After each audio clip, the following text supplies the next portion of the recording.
안녕하세요. 이슈 브레이커입니다. 여러분들은 최근 뉴스 중에서 가장 관심 가는 뉴스가 무엇인가요? 계속되는 북한의 미사일 발사, 혹은 일본의 무역 제재, 이에 따른 국내의 반일 운동, 이런 뉴스들도 나름 의미가 있겠지만, 제가 가장 관심을 갖는 뉴스는 바로 지난주에 미국이 중국에 대해서 환율 조작국으로 지정했다는 그 소식입니다. 지난주에 미국은 25년 만에 처음으로 중국을 환율 조작국으로 지정을 했는데요. 매우 전격적으로 이루어진 조치였습니다.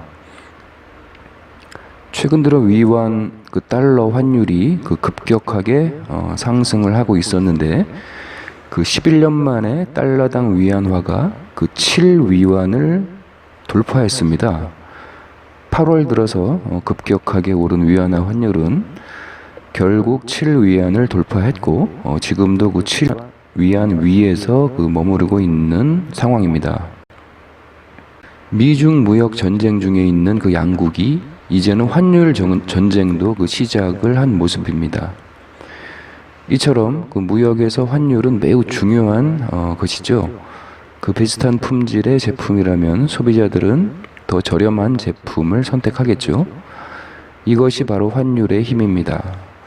자국 화폐 약세가 내수 경제에는 위협적인 요소이지만 대외 수출 측면에서는 가격 경쟁력을 가져다주는 중요한 요소이기 때문입니다.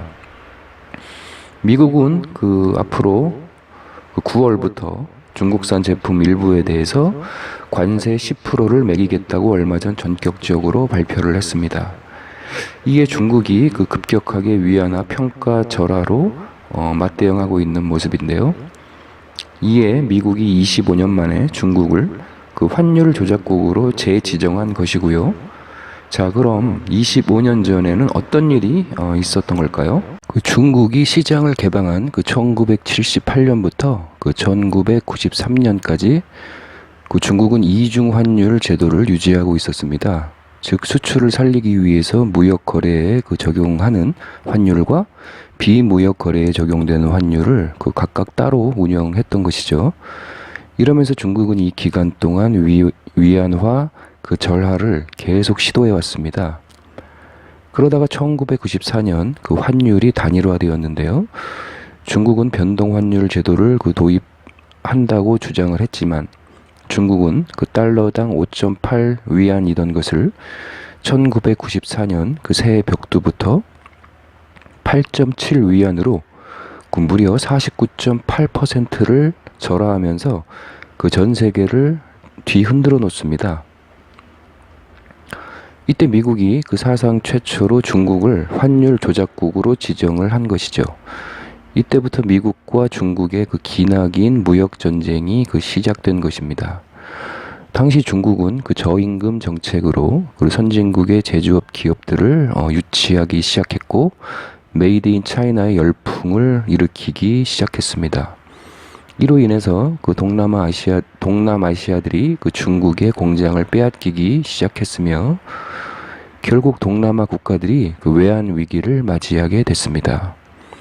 우리나라도 동남아 외환 위기 여파와 외환 보유고 고갈, 당시 정부의 위기 대응 능력 부재, 그리고 외교 무능, 정경 유착 등의 문제가 종합적으로 합쳐져서 결국 IMF 구제금융 신청이라는 전대미문의 사태가 발생하게 되었죠.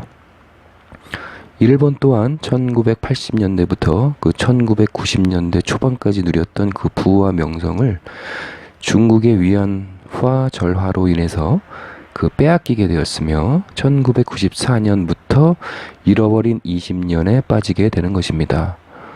1994년 미국이 환율 조작국으로 지정하자 중국은 변동 환율을 용인하는 척했지만 결국 중국은 1997년 9월에 들어서자 위안화를 달러당 8.3 위안까지 올려버리게 됩니다. 이때 아시아 외환 위기가 발생하였고 세계 각국이 위안화에 대한 절상 압력이 심해졌고 그러니까 중국은 오히려 당시 위안을 달러에 고정시켜버리는 만행을 저지릅니다. 제가 볼 땐 만행이었습니다. 이때부터 중국은 미국을 비롯한 세계 주요 무역국의 요구를 무시한 채 2000년대 중반까지 고정 환율로 운영을 하는 그 뻔뻔함을 보여주었습니다. 당시 미국은 대중무역에서 심각한 적자가 계속해서 발생했습니다. 미국 상원에서 처음 관세 얘기가 나온 시점도 2000년대 중반이었습니다. 당시 중국 수입품에 대해서 관세 25%를 매기자는 논의가 이때 시작되었고, 당시 미국은 위안화가 25% 정도 저평가되어 있었다고 판단을 했습니다. 중국은 1990년대부터 세계 각국으로부터 공장을 유치하고 특허권을 무시하고 모방 제품을 또 독자적으로 만들어서 싸게 팔기 시작했으며, 그로 인해서 전 세계를 메이드 인 차이나로 뒤덮어 버렸습니다. 바로 위안화 절하 조작으로 인해서 말이죠. 지금 우리도 이쑤시개부터 TV까지 중국산 제품이 아닌 게 없을 정도죠. 이런 결과 우리 경제는 저성장의 늪에 빠져버린 것이죠. 일본도 마찬가지입니다. 위안화 절하와 우리 경제의 상관관계는 최근의 흐름만 봐도 쉽게 알 수 있습니다. 8월 들어서 우리 코스피 지수는 1900포인트마저 깨버렸습니다. 많은 사람들이 정부의 정책 실패와 일본의 무역 제재로 인한 결과라고 말하고 있지만, 제 눈에는 위안화의 급격한 절하 때문으로 보입니다.